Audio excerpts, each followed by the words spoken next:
நீங்கள் மூமெண்ட் கொடுக்கும்போது உங்களோட ஜாயின்ஸ்குள்ளே டக் டக்குன்னு சத்தம் கேட்குதா? உங்களுக்கு ஹேர் லாஸ் இருக்கா?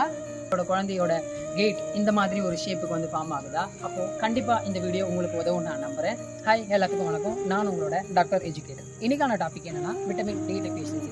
ஆமாங்க, இப்போ இருக்க காலகட்டத்தில் விட்டமின் டி டெஃபிஷியன்சின்னு பார்த்தோன்னா எல்லா பீப்புளுக்கும் காமனான ஒன்றா வந்து அமையுது. ஸோ விட்டமின் டி டெஃபிஷியன்சி ஏன் ஆகுதுன்னா, நம்ம ஒழுங்காக சன்னில் எக்ஸ்போஷர் ஆகிறதே கிடையாது. சன்னில் இருந்து நம்ம ஸ்கின் மூலமாக சிந்தசிஸ் ஆகி பாடிக்குள்ளே சர்க்குலேஷன் ஆகுங்க.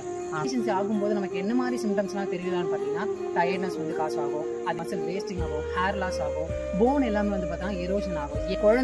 குழந்தைங்களுக்கு விட்டமின் டி டெஃபிஷியன்சி ஆச்சு அப்படின்னு பார்த்தீங்கன்னா இந்த மாதிரி கோர்ஸில் தாங்க அந்த குழந்தை வாழ்நாள் ஃபுல்லாக வந்து அவங்களோட பேட்டர்னை இந்த மாதிரி தான் அங்கே இருக்கும். ஸோ இதெல்லாம் நீங்கள் ப்ரிவென்ட் பண்ணணும்னா இமீடியட்டாக நீங்கள் போயிட்டு லேபில் விட்டமின் டி வந்து உங்கள் பிளட்டில் எவ்வளோ இருக்குன்னு நீங்கள் செக் பண்ணி பார்த்துக்கிறது நல்லது. நார்மல் லெவலை விட கம்மியாக இருந்துச்சுன்னா நீங்கள் சப்ளிமெண்ட்ஸாக எடுத்துக்கலாம்.